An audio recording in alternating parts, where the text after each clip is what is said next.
Fala meus amigos e amigas palmeirenses, estamos aqui novamente para trazer mais um vídeo no canal com as últimas informações dessa liderança do Campeonato Brasileiro, que agora é do Palmeiras. Deixa seu comentário, se inscreva no canal e deixa seu like também. Vamos mergulhar no líder. Pela primeira vez, estamos cheios de teses, né? Pela primeira vez, a gente tem um líder isolado no Campeonato Brasileiro. O Palmeiras sempre teve, desde a primeira rodada, a pontuação máxima de um time, 3, depois 6, né? Mas todo mundo estava ao lado dele. Agora o Palmeiras chega... Aliás, começou com um ponto, não foi sempre, não. Primeira rodada ele empatou. Empatou com o Botafogo, no caso. Na segunda rodada ele já entrou na turma dos 4, em que todo mundo que tinha 7 times com 4 pontos estavam na ponta. Na segunda rodada, depois 7, 10 e agora se isola na liderança depois de 5 rodadas desse Campeonato Brasileiro. E se isola ao derrotar o Fortaleza no Castelão, num jogo em que o Everton pega um pênalti no finalzinho e a gente começa a debater aqui a partida que deixa o Palmeiras pela primeira vez líder isolado nesse Campeonato Brasileiro. Alguma surpresa de ver o Palmeiras líder do campeonato? Essa é um bom tom. Alguma surpresa do Palmeiras vencer o Fortaleza, que não perdia 23 jogos no Castelão? Não. O Fortaleza está num momento muito ruim. O Palmeiras não tem nada a ver com isso. O momento do Palmeiras é bom, são 6 vitórias seguidas. Eu esperava que o Palmeiras voltasse pelo menos com um ponto do Castelão. Vai voltar com 3 pelo primeiro tempo bom que fez. O Palmeiras fez o primeiro tempo muito bom. E porque o Everton pegou o pênalti no final do jogo. O Everton pegou o pênalti aos 92 minutos. Que reorganizaria todo o nosso discurso para hoje. Assim, é difícil. Um único lance, né? Mas o segundo tempo do Palmeiras, depois das mudanças do Vojvoda, que reavivaram o Fortaleza no jogo, não foi tão bom assim, né? Mas aí você, agora, pegando aqueles números que eu usei, o calendário também explica muito, né? Os times não têm tempo para trabalhar, para treinar, então o nível acaba baixando mesmo, né, Ramon? Porque ninguém aguenta. Assim, eu acho que o Palmeiras soube jogar o jogo ontem. O Palmeiras está bem. Sobre o que, Ramon? Desculpa. Soube jogar o jogo, da maneira como é enfrentar o Fortaleza no Castelão. Se a gente pegar a semana do Palmeiras, um jogo desgastante, emocionalmente, fisicamente, contra o Inter. Tirou a invencibilidade do Inter em 2025 no Beira-Rio. Vai para Fortaleza enfrentar o Fortaleza no Castelão. Jogo difícil, gramado ruim, umidade, torcida faz muita pressão. Soube jogar mantendo o mesmo time. Teve a troca do Flaco Lopes, que faz esse gol, no lugar do Vitor Roque. E vai agora viajar para altitude, né? Para enfrentar o Bolívar. Então, assim, pegando esse contexto da semana do Palmeiras, o Palmeiras soube jogar, né? O segundo tempo, o Vojvoda, como o Led falou, tinha que fazer o que fez, botou ali o Davidson com o Ciro para tentar empurrar o Palmeiras para trás e fazer uma pressão. Deu certo, né? Conseguiu o pênalti no final, que acabou sendo desperdiçado. Aliás, os dois gols saem de bolas alçadas na área. Os dois lances, né? O gol e depois o pênalti que o Everton vai defender saem de lances do Fortaleza alçando bolas na área do Palmeiras. Diga, Lino, perdão, te interrompi. Não, eu ia falar... Primeiro vale a pena olhar o lance do pênalti, né? Esses pênaltis esquisitos, de braço aberto, isso aí dá uma hora e meia de programa para a gente discutir. Mas eu queria falar de outra coisa, da facilidade que o Abel tem para recuperar jogador, né? Para trazer de volta Felipe Anderson, Giai, vários jogadores. Não, o próprio Flaco Lopes não saiu de mira dele. Ele comete seus equívocos, mas ele reinventa jogador, né? O Giai, ele está jogando preso, né? Quase como um terceiro. Ele é um zagueiro, e ele preso funciona mais. O Felipe Anderson está jogando só um pouquinho, no ar está a defesa que garantiu a liderança. Defesa do Everton. Sim. Defesa importantíssima, mais uma, na hora H, mantendo o Palmeiras... E se essa bola entra, imagina o Abel na coletiva, ele já reclamou ganhando. O cara que fez deve se achar o máximo, mas ele é muito ruim. Voltemos, o que debatíamos antes? Palmeiras, né? Palmeiras. Então, o Palmeiras fez um bom primeiro tempo, acho que segundo tempo não. O Fortaleza, eu acho que deu até bons sinais no segundo tempo, de reação, podia ter empatado o jogo no final. Mas é um Palmeiras muito acima do que a gente imaginava no início do campeonato. Até começou não ganhando do Botafogo na abertura, mas depois já são 6 vitórias seguidas. Ganhou todas na Libertadores, ganhou os outros jogos todos no Brasileiro e tem jogado bem. No segundo tempo, nem tanto. E fica para o Fortaleza isso. Ele deixou de ser um time absolutamente imbatível no Castelão. O resultado, para mim, não era surpreendente ontem, como não foi. Mas deu sinais no segundo tempo de melhora. Ele tem que se abraçar esses sinais de melhora para tentar voltar ao trilho. Ainda não é uma situação desesperadora, muito contrário, até porque o nível do campeonato até agora é baixo. Então o Fortaleza, mesmo fazendo tão poucos pontos, 5 pontos, ele continua bem acima do corte, do Z4. Mas é um jogo que precisa melhorar. Precisa melhorar. Tanto na Libertadores, quando está mal, quanto no Campeonato Brasileiro. Bom, o Palmeiras não está brilhando ainda e sequer à altura do elenco que ele tem. O Palmeiras investiu muito para fazer dessa temporada uma temporada vitoriosa. O Abel é um cara ambicioso, certamente está pensando em arranjo de elenco, de time, para fazer um Mundial aceitável no meio do ano, para ter uma temporada de novo de briga por Libertadores, Brasileirão, em alto nível. E acho que a montagem do elenco está à altura disso. Construir o crescimento com resultados é o paraíso para qualquer treinador. Alivia a pressão, teu goleiro pega uma no final do jogo, beleza. Você consegue resolver o jogo num lance de bola parada, numa escapada, ok. Mas o Palmeiras está competitivo. Acho que não dá para falar de brilho ainda do time do Palmeiras, mas o arranjo de jogo do Palmeiras para esse momento da temporada sustenta o crescimento do time. Mas não será este o brilho do Palmeiras? Eu acho que... Porque assim, ó, os times são diferentes. As pessoas esperam um tipo de jogo do Flamengo que o Palmeiras não vai ter e vice-versa. E o brilho do Palmeiras, do Abel, me parece a constância, a regularidade, a competição. E com alguns jogos muito bons. Vamos pegar as vitórias seguidas? O Palmeiras empata com o Botafogo, não foi um grande jogo. Mas não jogou mal. Não jogou mal, mas não foi um grande jogo. Derrota o Sport, não jogou bem, foi com erro de arbitragem, não jogou bem. Esse jogo foi ruim. Aí, cara, veio uma resposta... Foi o melhor jogo do Palmeiras. Muito boa. Um grande jogo do Palmeiras. Amassou o Corinthians. Amassou o Corinthians. Foi. Fez um jogo muito bom contra o Inter no Beira-Rio. Ganhou no Beira-Rio, cara. A única derrota do Inter na temporada foi do Palmeiras. Né? Foi um jogo igual. E ganha do Fortaleza fora. E no meio tempo ainda uma vitória em casa pela Libertadores. Você acha que o futebol do Palmeiras é esse, assim? Eu acho que se esse for o futebol do Palmeiras, vai ser campeão brasileiro. Eu acho que esse é o futebol... Porque ele vai chegar numa... Assim, é uma regularidade muito grande. E até quando ele não joga bem, ele dá um jeito de vencer os jogos. Então, se ele mantiver isso, vai ser campeão brasileiro. Eu acho que o Palmeiras voltou a ser... Que é o campeonato da regularidade. Eficiente. Ontem foram 6 finalizações, 4 no alvo, 2 entraram. É isso. Esse é um Palmeiras eficiente, voltando a ser eficiente. Com o Abel mudando o esquema de jogo, botando o Felipe Anderson, onde ele mais rendia na Lazio, trazendo o Estevão para dentro, que na base jogava ali naquela função, tendo uma liberdade de ser um segundo atacante, de ser um 10, de cair pelo lado, fazendo troca com o Felipe Anderson, dando uma sustentação, com o Emi Martins ali protegendo muito o Giai, protegendo o Felipe Anderson, que não é um cara defensivo, ao contrário do lado esquerdo, que o Piquerez é um lateral que usa muito o lado do campo, com o Facundo jogando por dentro. Enfim, é o Abel reajeitando, né? Colocando seus jogadores, readaptando alguns jogadores nas posições que eles podem render mais. E aí entra a questão da eficiência. O Flaco, que não vem fazendo gol, fez ontem. Jogou bem, hein? Exato. É que o Palmeiras tem um timaço para ser só competitivo, entendeu? Eu entendo que é o estilo Abel, o jeito Abel de jogar, mas hoje o Palmeiras não precisa mais jogar só em espaço de adversário. Hoje E ele conseguiu fazer o Palmeiras evoluir em vários momentos do trabalho dele. Eu acho que o potencial desse time do Palmeiras é para muito, mas muito mais. Eu acho que é para o jogo o desempenho que teve contra o Corinthians. Ele pode jogar naquele nível. O jogo contra o Corinthians foi muito bom. Eu também acho, a régua é essa. Não é só competitivo. Ele é capaz de jogar daquele jeito. Mas a média é mais ou menos essa, que é muito competitiva. Alguém joga melhor do que o Palmeiras nesse Campeonato Brasileiro para vocês? Cara, ainda há pouco parecia ser o Flamengo. O jogo do Flamengo contra o Juventude foi uma coisa absurda para mim. Mas nível altíssimo. De repente o Flamengo oscila. Flamengo, Palmeiras, são os dois que a gente imaginava. Na mesma rodada em que o Flamengo derrotava o Juventude, o Palmeiras derrotava o Inter fora. É uma questão de avaliar qual resultado tem mais peso. Acho que o Palmeiras está sendo mais eficiente. 6-0 no Juventude em casa ou 1-0 no porque o nível de está sendo mais enfrentamento, eficiente para resolver os jogos do que o Flamengo. Eu acho. Por exemplo, o Flamengo fez um jogo muito igual contra o Inter, mas em boa parte do segundo tempo ele foi melhor do que o Inter. Ele não ganhou o jogo. O Flamengo fez um jogo equilibrado contra o Vasco no primeiro tempo. Em boa parte do segundo tempo ele foi melhor. Ele não ganhou o jogo.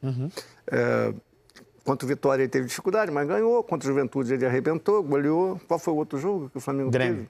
O Grêmio. Foi um jogo muito fácil para o Flamengo, ele controlou o jogo todo. Então, eu acho que a eficiência do Palmeiras está sendo mais significativa e justifica essa diferença de 2 pontos. E ontem o Everton não tem a fama de ser bom pegador de pênaltis. Inclusive, Por que a gente está falando isso? O torcedor do Palmeiras se queixa de essa equipe tão vitoriosa nas disputas de pênalti em 10 com o Everton ter vencido apenas 2, 20%. É baixo, né?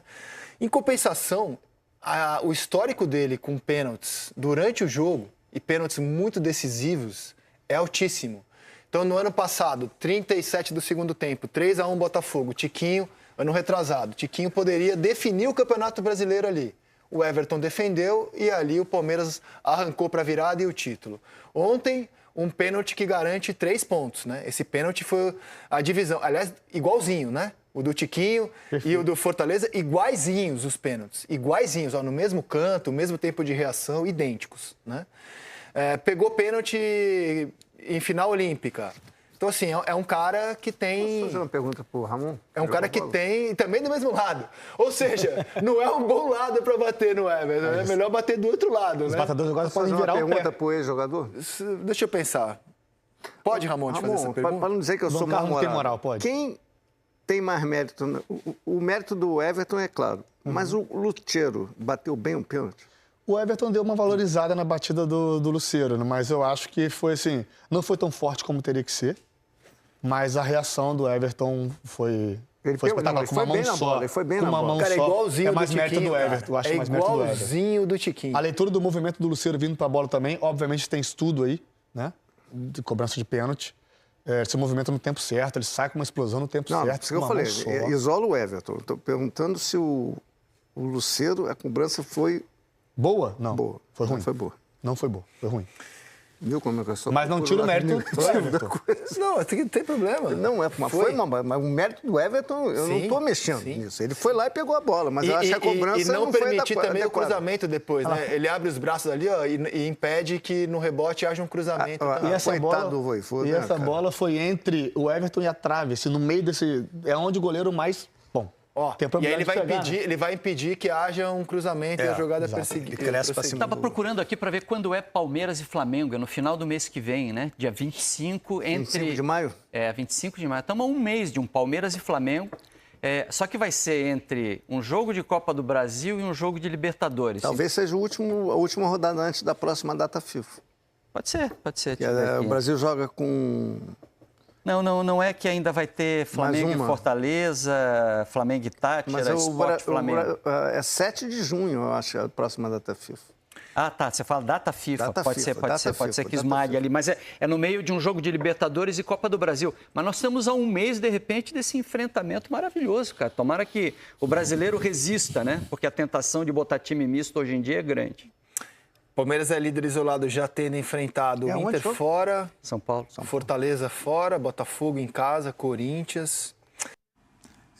Treinador qualquer também não, mas eu já vi alguns corneteiros aí falando, já deu, o ciclo acabou, pode ir embora, professor Pardal, agora estão tudo quietinho. Quando surge o Alviverde imponente, tá aí, ó, grandes feitos do Palmeiras como visitante na temporada. Ganhou simplesmente do Colorado, lá no gigante da Beira-Rio. Primeira derrota do Inter em 2025, estava numa invencibilidade enorme.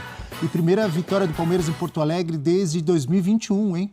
Quando tinha feito 2-1 lá. E ao vencer o Fortaleza, olha só, primeira derrota do Fortaleza em casa pelo Brasileirão desde 2023, que foi a 30ª rodada do Brasileiro de 23. Ou seja, o Brasileirão do ano passado, o Fortaleza não perdeu em casa. Primeira vitória do Palmeiras em Fortaleza desde 2019. Fora de casa, neste ano de 2025, o Palmeiras tem 9 vitórias e 3 empates, 83,3% de aproveitamento. Viu, Eugênio, que eu sempre falei? O Verdão não tem medo de jogar fora de casa. Às vezes joga melhor do que em casa. E ainda tem gente que fica falando, ganha em casa por causa do gramado. Ah, é? E aí? E aí que o Palmeiras é o Palmeiras. É indiscutível que é E a gente tem falado sobre isso, né? Não é de hoje, Abel. Outro dia, quando começou o campeonato, a gente estava aqui projetando quem são os favoritos e tal. E desde, pelo menos de 2016, quando ele voltou a ser campeão brasileiro, até hoje ele continua sendo um clube que entra para ganhar. Esse ano, ainda mais. Porque esse ano o Palmeiras foi lá no cofre, abriu, botou a senha, girou para um lado, girou para o outro e sacou todo o dinheiro. Vamos jogar pesado. Você sabe que a Leila Pereira fez 2 postagens ontem. Eu sigo-a. Com todo o respeito à brincadeira, né? A tia Leila. Eu sigo ela lá nas redes sociais. Ela falou assim, posso postar? Não, posso postar não. Posso perguntar? E depois colocou. Estão mais calmos? Continue, Eugênio. Eu acho engraçado isso. O Palmeiras hoje tem um elenco fortíssimo. O Palmeiras tem um trabalho de estrutura, de futebol, já há muitos anos, muito sólido, interno dentro da sua academia. Tem uma comissão técnica longeva, que conhece bem o elenco, que tem seus processos muito bem definidos. Não vai ganhar sempre, como não ganhou, por exemplo, o Paulista ano passado, não ganhou o Brasileiro nem a Libertadores, mas sempre está ali competindo. Sempre vai ser um time que vai estar disputando. E para que isso aconteça, ele precisa ganhar fora de casa. Nesse campeonato está muito difícil ganhar fora de casa, muito difícil. Verdade. Mas o Palmeiras somou ontem a sua 3ª vitória como visitante e por isso é o líder da competição, né, com 13 pontos, porque em casa ele empatou com o Botafogo e depois venceu não exatamente em casa, mas como mandante venceu o Corinthians, né, lá em Barueri. Mas a maior parte dos pontos somados são como visitante. Ontem um jogo muito difícil, o Everton falou depois da partida, né? Como é difícil jogar em Fortaleza, jogar no Castelão, em função do calor, do gramado pesado. Parece que quanto mais você corre, menos você vai chegar na bola e tal. O Palmeiras fez um primeiro tempo bom, no segundo tempo ele cedeu à imposição física do Fortaleza, baixou suas linhas, passou a jogar no campo de defesa, encontrou o segundo gol num contra-ataque e depois administrou. Quase não conseguiu administrar, porque o Fortaleza fez um gol de cabeça com o Davidson e no final do jogo teve um pênalti, também numa jogada que envolveu o Davidson, né, com o Naves ali. Só que aí apareceu o Everton para fazer a parte dele e garantir a vitória. O Fortaleza é um Palmeiras competitivo, assim como foi competitivo contra o Internacional, que dá para disputar. E uma coisa muito interessante que o Abel disse que os times de futebol são sempre processos inacabados. E assim é a vida. A vida também é um processo inacabado. Até você morrer, você está tendo que se reinventar o tempo todo. E é esse o time do Palmeiras e é isso qualquer time do futebol.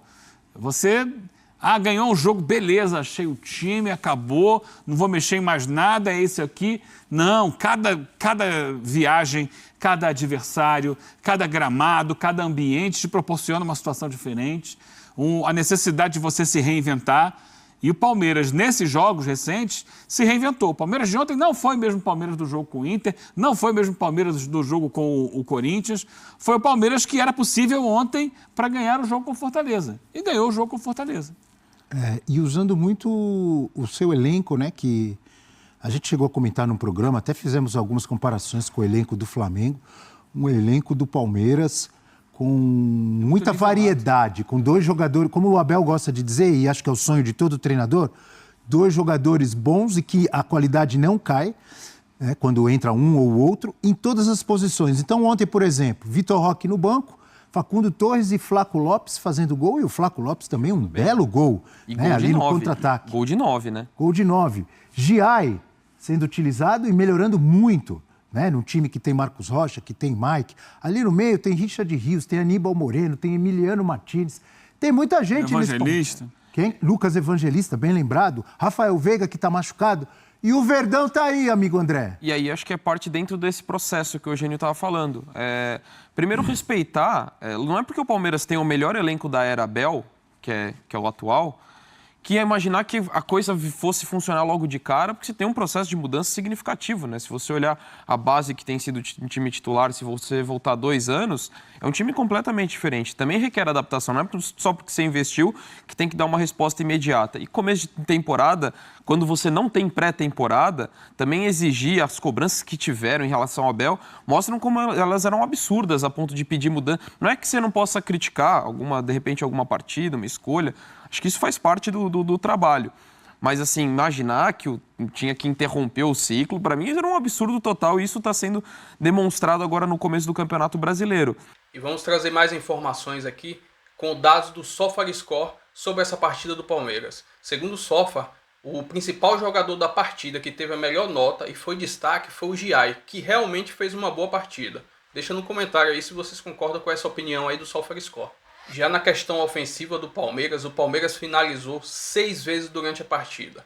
4 delas foram no gol. Já o Fortaleza finalizou 13 vezes, principalmente nesse final da partida, onde eles tiveram mais volume devido a estarem atrás do placar. Mas o Palmeiras tem aqui, se vocês verem aqui nesse mapa, 4 dessas finalizações do Palmeiras foram dentro da área, de chances criadas claras, algumas claras, né, que o goleiro defendeu, e 2 foram de fora da área. Além disso, o Palmeiras agora é líder do Campeonato Brasileiro. Está na liderança com 13 pontos, 2 pontos à frente do Flamengo e 3 pontos à frente do Fluminense. Na próxima rodada, o Palmeiras enfrenta o Bahia no Allianz Parque. Mas antes disso, vai enfrentar o Bolívar, lá na altitude de La Paz, na quinta-feira. Enfim, essas são as informações aí da partida e o próximo jogo do Palmeiras. Se inscreva no canal, deixa seu like, seu comentário também e até o próximo vídeo. Valeu!